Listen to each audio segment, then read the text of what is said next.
दोस्तों नमस्कार, मैं हूं प्रीतम ऋतु और आप देख रहे हैं कभी प्रीतम ऋतु चैनल। दोस्तों आज तो बहुत ही दुखद घटना है जो कि आपको भी पता है और पता चल ही गया होगा क्या हुआ है। महाराष्ट्र के उप मुख्यमंत्री अजीत दादा पवार अब हम लोगों के बीच नहीं रहे।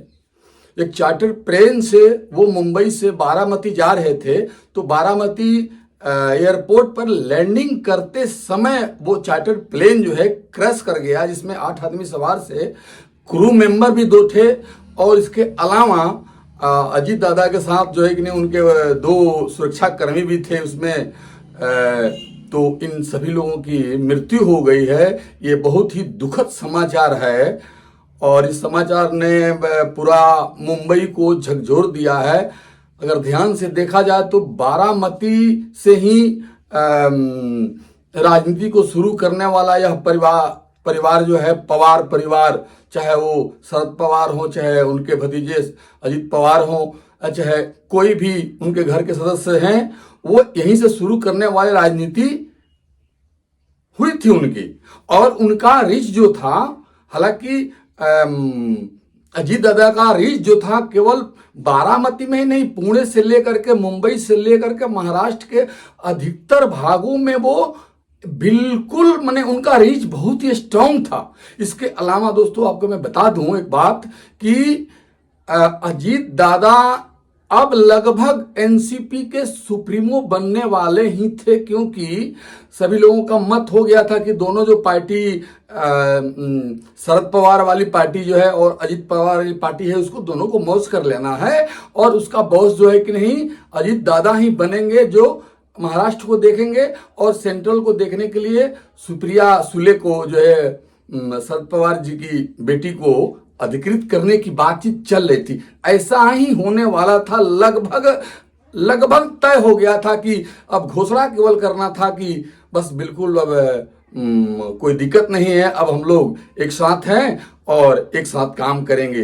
हालांकि उनके परिवार में इस क्षति को पूर्ति करने वाले बहुत लोग नहीं हैं भी, तो उतना अनुभवी नहीं है जितना अनुभवी ये 2 आदमी हैं। अब तक शरद पवार हैं जिनके पास काफी अनुभव है, लेकिन वो उम्र अधिक होने के कारण सक्रियता थोड़ी उनकी कम हो गई है। इसके बाद अजीत दादा जो है कि नहीं 25 वर्षों से राजनीति में सक्रियता अपना दिखा रहे थे और अपनी पकड़ बना रहे थे, उनकी पकड़ काफी मजबूत थी। हालांकि उनके परिवार में रोहित पवार से लेकर के और जोगेंद्र पवार तक लोग भी हैं, लेकिन उनकी पहुंच अजीत दादा जैसी नहीं है।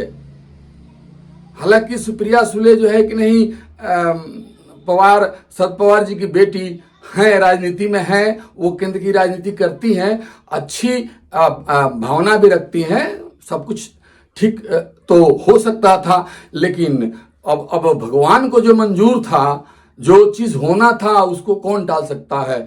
बड़ी दुख की बात हुई कि आज अजीत दादा हम लोगों के बीच में नहीं रहे। हालांकि उनका पार्थिव शरीर जो है कि नहीं विद्या भवन में रखा गया है, रखा जाएगा कल, और कल 11 बजे उनका जो है कि नहीं अंतिम संस्कार किया जाएगा और राष्ट्रीय यहाँ शोक घोषित कर दिया गया है 3 दिन के लिए कि यह शोक घोषित हो गया है और उनका स्मारक वहां बनाया जाएगा बारामती में अजीत पवार दादा का। इसके साथ मैं उनके परिवार के बारे में और बता दूं कि उनका जो बेटा, 2 बेटे जो पार्थ हैं और एक जय हैं, पार्थ पवार और जय पवार उनके बेटे तो हैं, लेकिन उन राजनीति में वो सक्रिय नहीं है, इससे थोड़ी सी परेशानी हो रही है। और अब आगे क्या होगा, कैसे उस परिवार का उस पार्टी का मुखिया कैसे कौन बनेगा, अब किसके हाथ में वो कुर्सी जाएगी, अब तो ये आगे देखने वाली बात है। तो फिलहाल हम शोक व्यक्त करते हैं और आप लोग भी उनके लिए ओम शांति का एक जरूर मतलब कमेंट लिख दीजिएगा कि अजीत दादा जहां भी गए हों वहां उनकी आत्मा जो है कि नहीं सकुशल रहे, शांति प्रदान करे भगवान उनको।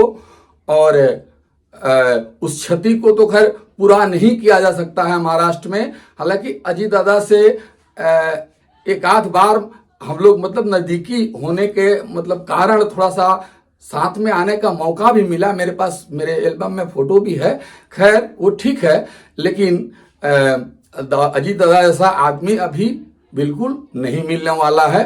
उनकी कमी को पूरा करने के लिए अब थोड़ा वक्त लगेगा, और ये जो घाव हो गया है इस घाव को भरने में तो समय लगेगा ही।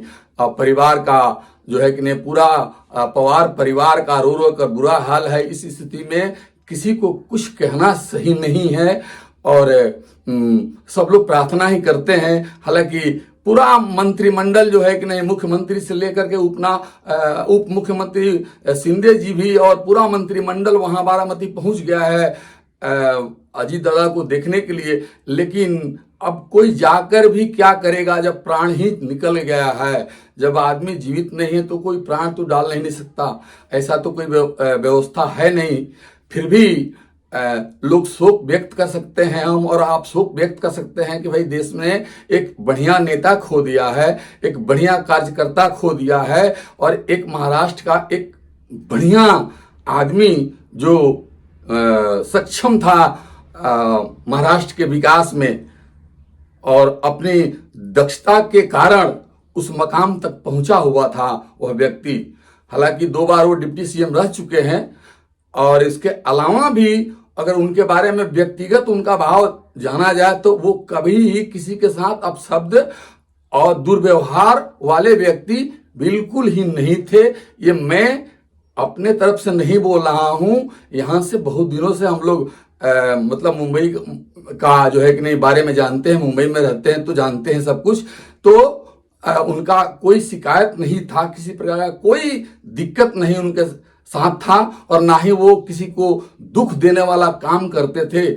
और कोई भी व्यक्ति हो, चाहे वो गरीब हो, छोटा हो, बड़ा हो, हिंदू हो, मुसलमान हो, सिख हो, ईसाई हो, कोई भी उनके पास अगर अपनी समस्या लेकर जाता था तो बिल्कुल वो आश्वासन देते थे कि इसका हल मैं जरूर आपको करा दूंगा। इतना मतलब दिमाग में उनका रहता था कि मुझे समाज सेवा करना ही है, मुझे महाराष्ट्र की विकास की गति में जो है कि तेजी लानी है, सबको मेन स्ट्रीम में लाना है, कोई भी व्यक्ति पीछे न रह जाए, सबका चिंता करते थे अजीत दादा। इसके लिए तो हम लोग उनके आभारी हैं। और यहाँ तक कि अजीत दादा एक कवच भी थे। यहाँ जो गैर मराठी लोग हैं, बिहार, यूपी और अदर स्टेट के जो लोग मुंबई में रहते हैं या काम करते हैं, या जो भी काम करते हो, बॉलीवुड में हो या फिर फैक्ट्री में काम करते हो, चाहे जो भी काम करते हो, उनके लिए कवच भी थे। बहुत ढाल बनकर खड़े रहते थे जो किसी प्रकार का कोई नुकसान नहीं हो। ये अजीत दादा में बात थी, इसको भुलाया नहीं जा सकता है। और ये बहुत बड़ा उन्होंने काम किया था कि उत्तर भारतीयों के लिए जो कुछ भी हो रहा था यहाँ पर, राज ठाकरे के कार्यकर्ता लोग जो कुछ दुर्व्यवहार कर रहे थे, उसका विरोध हमेशा अजीत दादा ने किया था और करते रह रहे थे, और हमेशा ऐसा करने वाले थे। लेकिन अभी तो वो नहीं है। उनकी आत्मा की शांति के लिए हम लोग प्रार्थना करते हैं। दोस्तों, मिलते हैं अगले एपिसोड में, तब तक के लिए नमस्कार।